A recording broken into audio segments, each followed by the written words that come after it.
must do everything we can to consolidate the peace that so much was paid to secure, and we must work to heal the wounds of war. The people of Liberia know that government cannot save the country. Only their own strength, their determination, their creativity, resilience, and their faith can do that. But they have the right to expect the essentials that only a government can provide.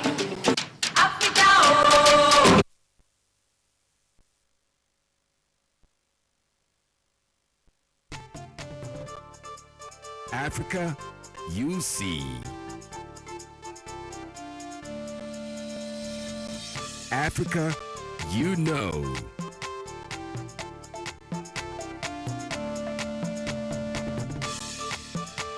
Africa, you understand.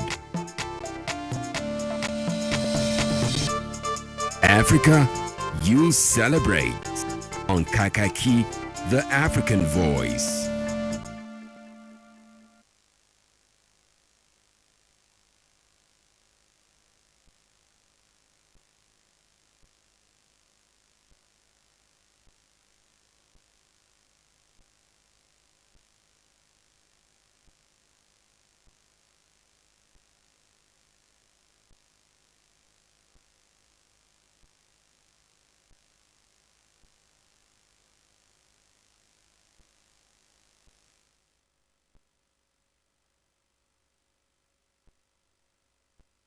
Structure upon which democratic stability rests. This may not be unconnected with the fact that all disputes arising from democratic practice and elections are usually resolved at this level. At the advent of democracy in 1999, the judiciary has consistently played this role, but not to the admiration of most Nigerians who are of the view that the judiciary has not lived up to expectations as far as arbitration is concerned. Ahead of the rescheduled elections on 28th of March, several litigations are already pending before the courts for interpretation. But the question in the lips of many is whether the Nigerian judiciary can actually stand the test of time in terms of confidence building at this critical stage in the nation's political history. This is because there are pointers to the fact that the courts are mostly likely to be flooded by an array of litigations after the elections when viewed against the background that even before elections, litigations have already started pouring in. This Wednesday, from the Lagos Center on Kaakaki, we shall be continuing the discussion from our Abuja studio by taking a look at Nigeria's judiciary in terms of confidence building during this period of electioneering. The whole idea is to find a way of strengthening this arm of government to make it command the needed respect and confidence of the people. Two resource persons will be leading us in the discussion for today. First is Abubakar Yesufu. Abubakar is a public affairs analyst and a legal practitioner. Abubakar is joined by Chineme Uhegbu. Chineme is also a public affairs analyst and a legal practitioner based here in Lagos. Gentlemen, you're welcome. Good morning. So, I'll take you, Abubakar. Thank you so much. The 2015 elections are just around the corner. Looking at the judgment that was given yesterday, which gave President Jonathan the eligibility to contest the elections, how would you assess this judgment? Yeah, well, firstly, let me give kudos to Nigerian judiciary. Nigerian judiciary is alive to its responsibility, robust, and they are to solve problems. So I said the judgment is good for all citizens. Until set aside, any judgment is good, so to say. A lawyer that is worthy sought should respect any valid and subsisting judgment. So I said the judgment is good and valid until set aside if the people decide to go on appeal. Chineme, I'd like to have your take on that. Well, I think it has, for a long run, go to an extent to reduce tension and panic, because a period to this time it has been whether or not, because we did not actually want a situation where there will be other rancors in the country. Again, we have experienced a lot, and that is the reason why I have to give kudos to the judiciary, because I think Israel was able to give this decision timely because we noticed what happened in the past. Assuming this decision came, few days before the election, which means the parties wouldn't be much prepared for the election. I think there's an ample time. Now, even if the other party wants to go to the third floor, there will still be time. But I think to a large extent, it goes to show that the judiciary, for now, is ready to maintain the stability of this country. Okay, to you, Abubakar, are you not worried that different litigations are already pouring in, even before the elections?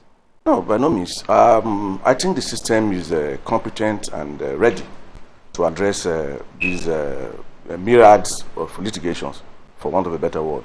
You realize that with the new amendments now, we have, the tribunal that can deal with matters emanating from National Assembly, and you have the exclusive Court of Appeal to deal with matters from governorship to presidency. We have enough manpower, and we have, a lot of judges that are transparent, that are bold, and like I said earlier on, alive to its responsibilities. I don't think it's going to hold us back. And that apart, we also have this time limitation. 180 days, first hearing in the tribunal in state matters, and 60 days thereafter. So we have this time limiting, and we have this distribution between the national litigations in the National Assembly tribunals and the ones that were mandated from governorship and presidency. So I think the system is well attuned to absorb this shock. In fact, that's what makes democracy anyway. It makes it potent, it makes it more agreeable. The alternative to this would have been abdication of the rule of law, individual liberty and democracy, like asking rule of law to abdicate, then the rule of man or the rule of hoodlums and area boys will take over. So the system is ready to accommodate this flurry of litigations. That is not to say that as a lawyer we're encouraging this flurry of litigations, because let me also use this forum to also address my learned friends that they should also be able to tell potential litigants that not all matters are worthy of hearing or taken to the tribunals. And that is why the League of Patriotic Lawyers that I represent were so excited about what happened in Uduaghan's case, when even lawyers were fined for coming to court with vexatious and frivolous matters. I think lawyers will not think twice if they don't want to be fined. And if, in fact, I would even advise that you go beyond that to even recommend lawyers that are going to extend the frontiers of reasonable litigation by recommending them to the Judiciary Committee of the Bar, so that there should be limits to litigations, so that we can proceed from there. Okay, so okay, Chineme, only recently the Chief Justice of the Federation did advise, when he was constituting members of the 2015 Electoral Petitions Tribunal, not to scuttle the electoral process. Why is the judiciary so strategic to the success of the democratic process? Well, that truly speaking, like I used to say, any country in the world that judiciary has a problem has collapsed. The executive arm, the legislative arm can have a problem or can compromise, but the moment it affects judiciary, that means that country is finished. And that goes to the saying that judiciary is the last hope of the common man. Because there's nothing again you can do, except you want to now resort to self-help, which is forbidden in law. So to that extent, I was so glad by that statement, because what we need in this country at this particular point in time is what I call and refer to judicial activism. In the case of Parker against Parker, the court said something. It said, until we start doing what we have not done before, we will remain standstill while the rest of the world moves on. Nigeria, at this point in time, we should begin to learn. We should develop that capacity. Dispense your duty without fear or favor. And that is why, let me tell you the truth.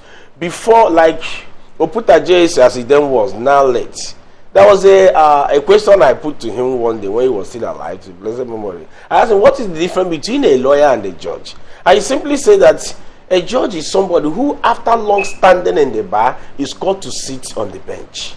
That is to tell you that the level of experience, integrity, and charisma is there. And before you appointed a judge or a magistrate, that is an adjudicator, something extraordinary must have been seen in you. And that is why when people go try to compromise their position as judges, they forgot that any decision you're making will affect the whole country, because we have court made laws. When judgments are given, it becomes a law until set aside.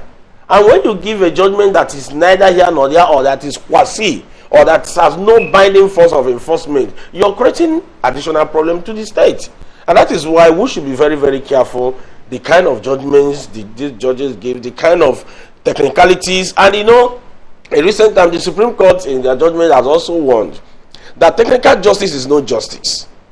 So, which means you should dispense with technicalities and look at the substantive issues and look at the way, because most times you can give, the judge can give judgment even based on morality and public opinion and all the rest. So when you look at the lacuna, there's no thing to say that the constitution has one or two lacunas, and that is why the courts are there to fill in some of these gaps. So I commend the effort of the CJ by saying that, and I believe and I know that these judges that have been appointed should actually adhere to that instruction without fear or favor. And that is why, in the wisdom of the country, various stakes and all the rest, I believe that the judges today, their welfare is well taken care of. So I don't see the reason why any judge will not want to be active in his duty. Okay, Abubakar, as it stands today, because I heard Chineme say the Nigerian judiciary is the last hope of the common man. Is the Nigerian judiciary the last hope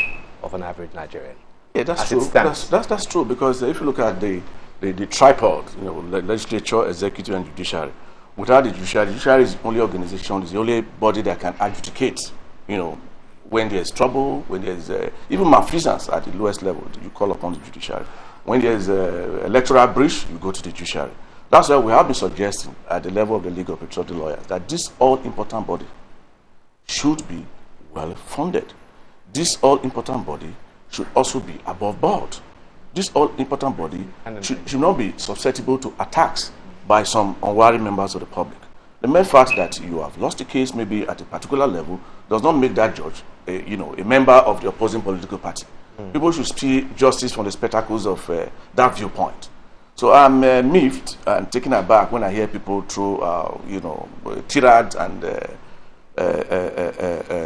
attacks on the judiciary, because from that pedestal they are not able to reply, and they do not really have all this pressure group like we have ASU, you know, advocating for welfare of lecturers and people in the National Assembly fighting for their remuneration and all that. Judiciary is a very mellow body, an important body, the last hope of the common man, like my learned friend just said, and that hope is very sensitive and should be handled with care, because any system, any country that does not respect and protect its judiciary, it stands to reason that we'll be back to the state of nature. Okay, the reason why I asked that question is because is the Nigerian judiciary commanding the needed confidence? Is it getting the needed confidence from Nigerians? Because some Nigerians are skeptical that the judiciary may be compromised during this electioneering process.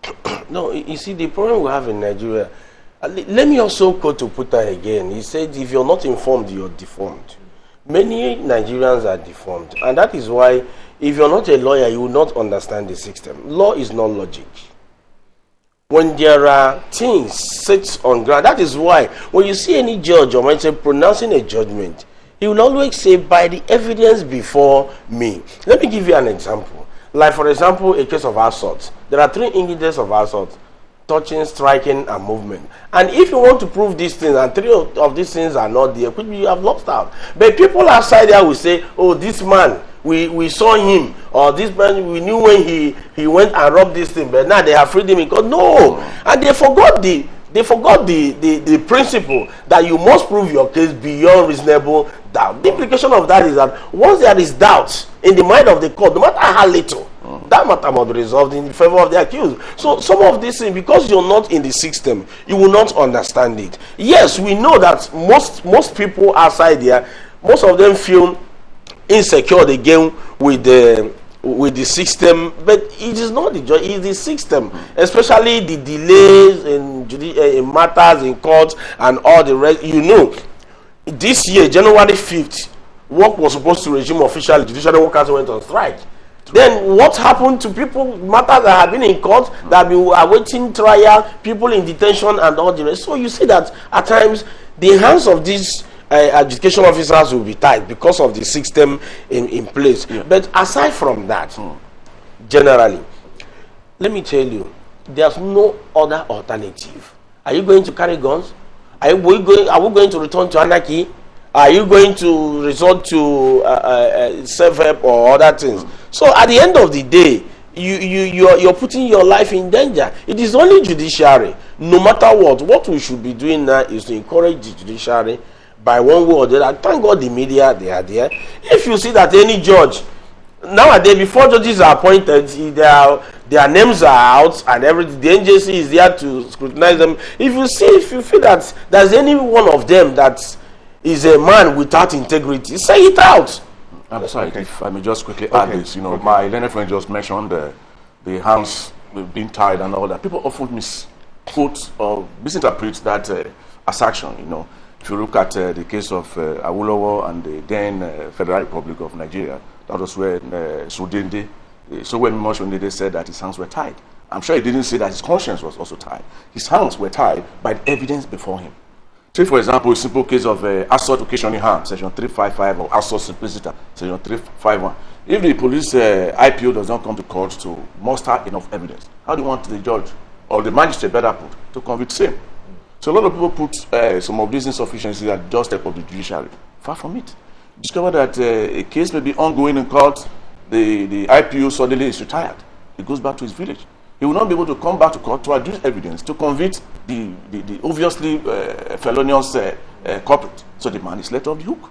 So by that standard, the hands of the magistrate will be tied, but not his conscience. He might well know that this man is guilty, but the proof, like he said, the proof must be beyond reasonable doubt. In civil matters, it's on the balance of probability. So it's such a high burden that is put on the state, police, or attorney general to prosecute. So that is not the fault of the judiciary. It's often the fault of the prosecuting authority, like the police, Ministry of Justice, and Federal Ministry of Justice, as the case may be. Okay. So, yeah. I would like to ask, what is your assessment of the judiciary as an arbiter in resolving litigations arising from elections from 1999 or since 1999? It has been, in the first place, yes. It's been very brilliant. It's been very proactive, very potent. That is not to say that we do have one or two cases of aberrations. And like my learned friend said, you are free to really go to the next court. There's no court that's absolute in nature. There's always an appellate court to determine your faults or defect that you are complaining about. So I think they've been alive to their responsibilities. They've been proactive. They've been legitimate, and we should give the necessary accolades to the judiciary. And again, I want to also emphasize the role of the lawyer. The role of the lawyer in assisting the court is very paramount. As Lord Denny will put it in the famous case of Rondell versus Wonse, said the role of the lawyer to the court is very paramount. Said it's a lie for anybody to suppose there is a mouthpiece for his client to say what he likes or an instrument to direct what he pleases. Verbatim he quotes that the lawyer he must not consciously mistake the facts, he must not knowingly conceal the truth, he must not bring a charge of fraud when he has no evidence to substantiate, and he must disregard the most specific instruction from his client if it conflicts with his duty to the court. Say the law, which requires a lawyer to do all this, it might not necessarily be a code of law, but a code of honor. So if there's a matter before your chambers and you see that matter does not make sense, please do not take it. Okay. So that's what probably I would suggest on behalf of the legal patriotic lawyers. Okay, from the litigations we've seen and the resolutions made, can we say the judiciary is laying a foundation for credible polls? For instance, we've had issues of card reader or no card reader, and some other one as it relates to Senator Ayogweze seeking to upturn the emergence of Ifeanyi Ugwuanyi as governorship candidate of the PDP in Enugu State. So how would you assess this? Would you say that the judiciary is laying a foundation for credible polls? Definitely, because if you look at it very well and critically, you will understand the fact that judiciary have been very, very careful within this period, the kind of judgments and rulings or injunctions they are giving. in order to truncate the democracy again. Yes, I know you were here some days ago. Yes. I wanted to take you up on that as regards the Ekiti own. Anyway, continue. You see, because let me tell you one thing. The worst thing that will happen to this country now is for us to go back to Egypt, where we are coming from. And we all should be very, very careful. You know, my little friend said something. He said, when we were in law school, now we are all aware, the rules of professional conduct taught us that your role as a lawyer, your first duty is to the state. The second to your client, and third to yourself. But it's so unfortunate, I'm sorry to say that most of us have left that principle. Because in court today, as I speak to you, as lawyers, we are not called lawyers in court. We are called counsel. And why? It is your duty to counsel your client before you come to court. It's not every matter, like you said, that goes to court. In as much as, yes, we know that money is involved, but it's not all about money. What I'm trying to say in effect is this. When you look at some of these things and put it side by side, now is a situation where by tomorrow or by a week to the election, and there will be a court judgment that carries out will not be used, what will happen? So you see, there's a case in London, Professor Shaw, where the courts gave a judgment where some ladies were naked standing by the rail of their house. And they were arrested. The matter went to court. They said they were within the ambit of their fundamental human right. But the court said no. In as much as you're protected by your fundamental human right, that act is against morality of the state. No right is absolute. And that's what people forget. Because if right becomes absolute, which means there'll be anarchy. So when you look at it side by side, you understand that whether we like it or not, whether we believe it or not, judiciary, as it stands today, still remains the best that will happen to this country. If you look at from 1999 till date, there have been some pronouncement from Court of Appeal, Supreme Court, that has made most of these political parties to apply caution, and even individuals. Okay. Abubakar, I would like to ask you, please, what is the position of the law as regards the rumor making the mail that Jega will be asked to go on terminal leave? Can Jega be bounded by the regular laws of the civil service? At all. Though we heard in the newspaper headlines that the president dismissed it. Yeah. But I think it's an argument taken too far. The guy is not a civil servant. The guy is a tenured public officer. Until the tenure is out or runs out, I don't think anybody for that matter can take Jega out. And even if you are going to take Jega out, you still have to go to the National Assembly. It's all a complicated procedure. But I don't know why Nigeria are so preemptive, presumptions about people trying to peddle, with the tenure of Jega. The position of the law, in my opinion, like the people will say, God still do not disputadium again. Matters of opinion, there really can be no dispute. Jega cannot be taken out, and I'm happy that the president has made, it has been explained. And I think this will put it to rest. So Jega can be rest assured that nobody is going to tamper, perhaps, with his tenure, so that we can have a credible and free poll come on 28th of March. And whosoever emerges, I want to say, should be a sportsman. And if you are losing your election, you should also try and go back to wherever you come from, so that we can all hope for a good democratic handover, no rancor, no bloodletting. And like we are going to enter the electionary period right now. I want somebody like the president, Jonathan, to be able to go to a place like Dara in Katsina to campaign without rancor, without being stoned. And I want somebody like Buhari to be able to go to Twoke or Krika to campaign without rancor. So because I believe that this is our country, and without prejudice. The old national anthem will say, in the country whereby no man is oppressed, no tribe and tongue may differ, in brotherhood we stand. So let us midwife a successful election, and let us not cause rancor and bitterness. Okay, Chinebe, now, in what ways can the judiciary begin to build confidence among Nigerians during the electoral process? I think the judiciary has already built confidence. So, but you say, in what way can they build more confidence? Okay. You see, some of us, we are confident, and that is why. Let me tell you the truth. You see, just because we are too, how do I put it? Suspicious and overambitious. Presumptuous. If not the moment you submit yourself to jurisdiction of a court, either as an applicant or a defendant, you should abide by the outcome of that judgment. Because let me tell you the truth, for somebody that you're having problems, somebody comes to litigate or arbitrate over that matter, it's even a plus to you.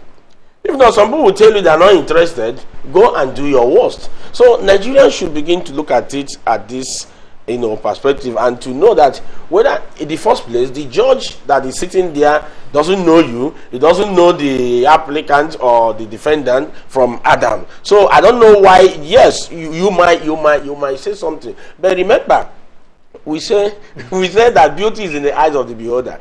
Okay. But the thing is that we always say that let justice be done, and not only be done, let justice also be seen to have been done. Thank you, gentlemen. I want to thank you for taking our time to come to our Lagos studio here on Kaakaki, the African Voice. And I've been joined by Abubakar Yesufu. Abubakar is a public affairs analyst and a legal practitioner. And Abubakar is joined by Chineme Huegbu.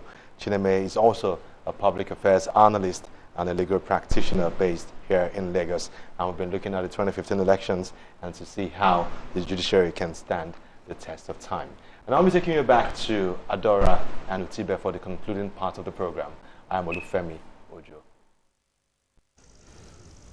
Well, thank you, Olufemi Ojo, and I'll also say thank you, my awesomeness, to all of you out there, especially for those who have tuned in to join us this morning. But I would leave you with this, that action doesn't spring from the thought, like it was written, but from the readiness for responsibility. And I think that is exactly what we will see after the election, because there's a lot of responsibility for whoever takes that mantle come March 28th. Yes, indeed. And fundamentally, we appeal to Nigerians not to get too frustrated about the fuel scarcity situation. The government is putting, according to them, a lot of things in order to ensure that the situation eases off soon. We hope that before the end of the week, you don't have to queue for long hours. But if you do, don't get too frustrated. Think of the positive that might come. We've passed through this stage before, haven't we? Our worst. Our worst. At least we've been told that we do have supply to last us for at least 30 days. So that's enough. That's a breather. But my name is Adora Onyeche. Join us again tomorrow as we do this again. And I am Utubo Moran. Remain fabulous. Au revoir.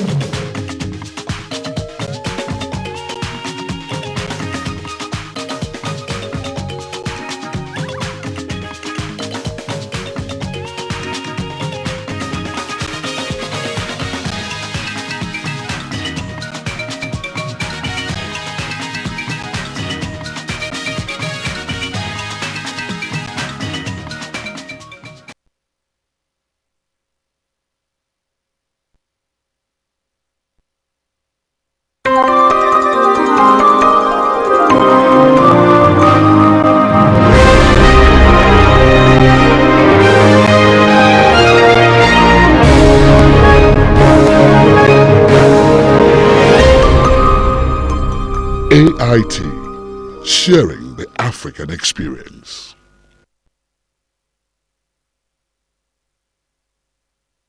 Ebele Jonathan's administration, agriculture has been redefined as a business. Nigerians have food security. Food production increased by over 8 million metric tons. Food imports reduced drastically by over 40%. Decades of corruption in fertilizer and seed distribution stamped out. E-wallet system for farmers established. Increase in the number of farmers, including the youth. Increased grain storage capacity by over 300%. Increase in rice production, cocoa and palm farming. We are currently the world's largest producer of cassava with an output of over 45 million metric tons. Nigeria is becoming self-sufficient. Our agricultural economy is becoming sustainable. GEJ is working. Vote wisely. Vote GEJ.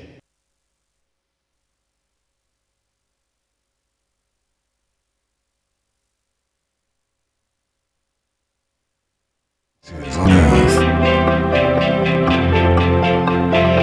A journey of discovery. A unique opportunity to get in touch with unspoiled nature.